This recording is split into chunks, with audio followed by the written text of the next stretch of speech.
عليكم ورحمة الله تعالى وبركاته. مرحبا بالجميع وتحية إليكم من جديد. برنامج اليوم هو برنامج مهم موجه خاصة إلى الإخوة والأخوات الذين لديهم تساؤل عن لم شمل عائلي إلى الولايات المتحدة الأمريكية. إذا هناك نقاط مهمة سوف نتطرق لها في البرنامج، ولا بأس إن استفدتم من البرنامج أن تقوموا بمشاركته مع الأصدقاء والأحبة. هذا كله لكي تعم الفائدة، ولا تنسوا أن تشتركوا في القناة. إذا هناك نصائح مهمة تخدم كل من هم مقدمون على لم شمل عائلي إلى الولايات المتحدة، وكذلك الذين هم في طور الاستعداد للتقديم على طلب لم شمل عائلي بأمريكا. بالنسبة للنصائح التي سوف أسردها وأذكرها لكم بالترتيب، تعتبر مهمة وتدخل في صلب نجاح المعاملة المقدمة لطلب لم شملكم بالولايات المتحدة على مختلف الأصعدة، وكذلك على مختلف فئاتها.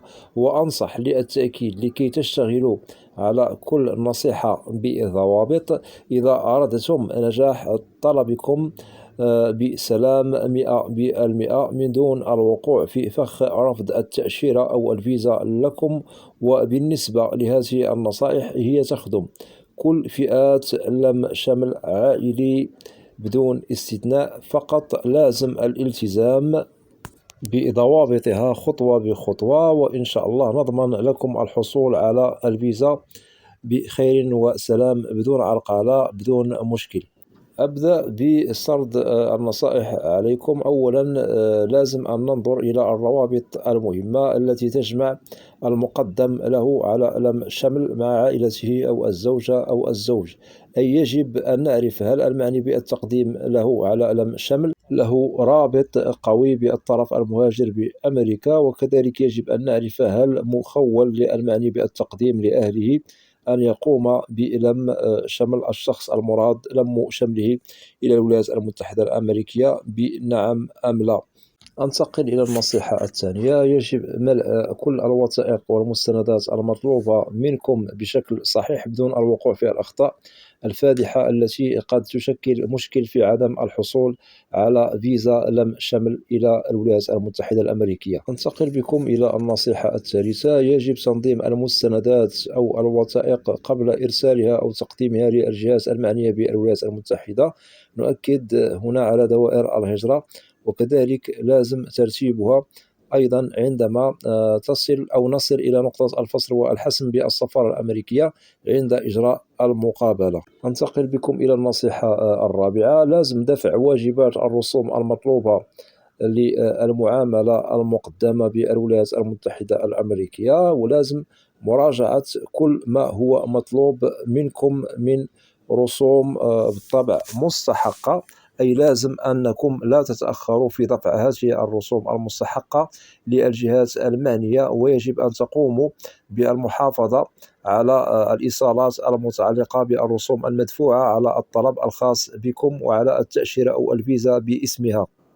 ننتقل إلى النصيحة الخامسة. لازم الابتعاد على كل المشاكل التي قد تشكل مشكل في عرقلة لم شملكم، ونؤكد هنا على التغييرات في الحالة الاجتماعية أو السقوط في خروقات قانونية غير مقبولة، هذا لتفادي مشكل الوقوع في عدم الحصول على الفيزا. إذن كلما ابتعدنا على أيتها مشكلة تعرقل مسار الملف، فإن شاء الله ممكن أموركم تسير في مسار جيد بدون عرقلة بدون مشكل. لأنه قد نجد بعض الإخوة هو مثلا مقدم له عازب، وعند التقديم بالطبع عازب، ولكن للأسف الشديد قد يغير وضعه الاجتماعي إلى متزوج. هنا نؤكد مثلا على الأبناء في حالة أن الوالدين قدموا لهم عن طريق الجرين كارد وهم غير متزوجين، فلازم أن يظلوا بدون زواج ريثما يتحصلوا على الفيزا. ممكن أنهم آنذاك يتزوجوا. وفي حالة أنهم غيروا يعني وضعهم الاجتماعي، تزوجوا في الوقت الذي هو مقدم لهم لدى دوائر الهجرة بأنه عازب وغير وضعه الاجتماعي إلى متزوج، فهنا سوف يقف الملف ومساره لدى دوائر الهجرة، وسوف يقع المعني بالأمر في المحظور، وممكن للملف أو المعاملة تتوقف هنا. أتمنى أن تكون هذه النقاط واضحة، وهذا يسري على كل معاملات لم شمل عائلي إلى الولايات المتحدة الأمريكية، سواء والدين، أزواج، كذلك إخوة. إذا لازم أننا نحترم كل ما هو يتعلق بالملف المقدم بدون أننا نقع في مشكلة قد تكلفكم الكثير والكثير وأنتم في غنى عن هذه الأشياء. سوف أنتقل بكم إلى النصيحة السادسة: مراجعة كل ما هو مهم متعلق بطلبكم. نؤكد على ضبط الإجابات يوم المقابلة عندما تطرح عليكم الأسئلة من طرف ضابط الهجرة داخل السفارة الأمريكية. للتأكيد يجب احترام وضع المقابلة بضوابط، ولازم استقبال الأسئلة باحترام والإجابة عليها بأريحية وباحترام لكي تتحصلوا على الفيزا بسلام. هذه نصيحة مهمة لازم الاشتغال عليها. ننتقل بكم إلى النصيحة السابعة: يجب احترام القانون الموضوع من طرف قانون الهجرة الأمريكي على كل الفئات المقدمة لدى دوائر الهجرة، والذي يدخل في صلب بالطبع كما ذكرنا لكم قبل قليل الفئة المقدمة للم الشمل، أي النوع من التأشيرة التي أنتم مقدمون عليها، ولازم أنكم تعرفوا ما لكم وما عليكم وما هو المطلوب منكم. كذلك لازم معرفة الإجراءات من بدايتها إلى نهايتها، وكذلك لازم معرفة المدة التي تستغرقها المعاملة التي أنتم قدمتموها بأمريكا بدون الوقوع في خلط للأوراق للملف المقدم لدى دوائر الهجرة. هذا أكيد سوف يسهل عليكم متابعة مسار ملفكم بأريحية لكي تتم إجراءاتكم بخير وسلام بدون أنكم مثلا تقعوا في مشكل توقيف مثلا المعاملة وهي سارية المفعول لدى دوائر الهجرة، أو أنكم تتأخروا على متطلبات مطلوبة منكم من دوائر الهجرة. إذن لازم الاشتغال بضوابط على كل ما هو يتعلق بالقانون الموضوع على كل فئة مقدمة للم شملكم إلى الولايات المتحدة الأمريكية. هذا بالطبع سوف يسهل عليكم الحصول على فيزا لم شمل بخير وسلام بأريحية بدون قلق بدون خوف بدون مشكل. أتمنى أن تكون هذه النقاط واضحة. لكي أنتقل بكم إلى النصيحة الثامنة، أؤكد هنا على نصيحة لازم أن نشتغل عليها كذلك بضوابط وتظل مهمة، والمتعلقة بمحامي الهجرة.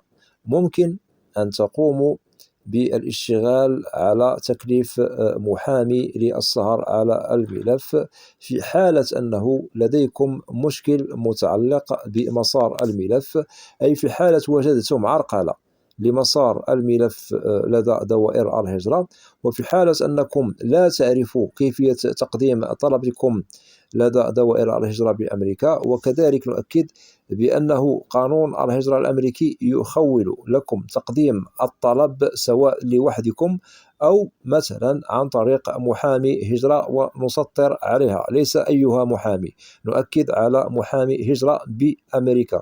وممكن لكم توكيل محامي هجرة سواء في بداية التقديم عند تقديمكم لطلبكم بأمريكا، أو ممكن تكليف محامي لمتابعة الملف رغم أنكم قدمتموه لوحدكم في البداية. هذا لا يمنع وليس بالمشكل. كذلك عندما ترفض لكم الفيزا ممكن تكليف محامي هجرة، وقانون الهجرة الأمريكي يخول لكم هذا. أكد في حالة يسمح لكم التقديم على طلب الحصول على الفيزا من جديد. وسبق لي أنني وضحت عبر القناة نقاط مهمة عن الأشخاص الذين يخول لهم قانون الهجرة الأمريكي التقديم على طلب فيزا من جديد، ونؤكد على الذين رفضت لهم التأشيرة. ليس من هب ودب رفضت له التأشيرة ممكن أن يقوم بتقديم طلب الحصول على فيزا لم شمل من جديد. هناك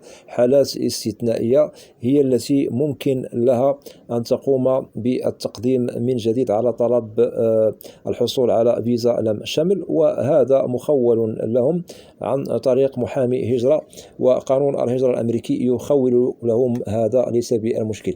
إذن إذن بعدما وضحنا لكم 8 نصائح مهمة لتفادي الوقوع في فخ عدم الحصول على فيزا لم شمل على اختلاف فئاتها، فننصح باتباعها خطوة بخطوة ومرحلة بمرحلة، وإن شاء الله ممكن أن تنجحوا في الحصول على أيتها فئة مقدمة للم شمل، سواء أزواج، أبناء، والدين، إخوة، وهذا للتأكيد. وفي حالة أنكم لن تشتغلوا على هذه النقاط التي وضحناها لكم بالترتيب، فممكن أنه البعض منكم أو هناك إخوة وأخوات ليس لديهم اهتمام بالنقاط التي سردناها عليكم، ممكن الوقوع في المحظور وممكن عدم الحصول على الفيزا. إذن اتبعوا هذه النصائح وإن شاء الله نضمن لكم الحصول على الفيزا بسلام، بدون عرقلة، بدون مشكل، وبالله التوفيق. وفي حالة أنه لديكم أسئلة تتعلق ببرنامج اليوم أو أيها برنامج في القناة، فممكن أن تقوموا بوضع تعاليق كأسئلة عبر القناة، وسوف تجدوا الإجابة عبر البرنامج المعروف في القناة، برنامج أسئلة وأجوبة، لأنني لا أستثني منكم أحدا. وأتمنى من الإخوة والأخوات الذين لا زالوا لم يشتركوا في القناة أدعوكم للاشتراك في القناة وتفعيل زر الجرس ليصل إليكم كل جديد، ولا تنسوا أن تدعمونا دائما باللايك كي نصل إلى أكبر نسبة من المشاهدة. وأود أن أشكر جزيل الشكر كل الإخوة والأخوات الذين يقومون بوضع تعاليق محترمة بالقناة. مرحبا بكم جميعا بأسمائكم، وإلى لقاء قريب بإذن الله، والسلام عليكم ورحمة الله تعالى وبركاته.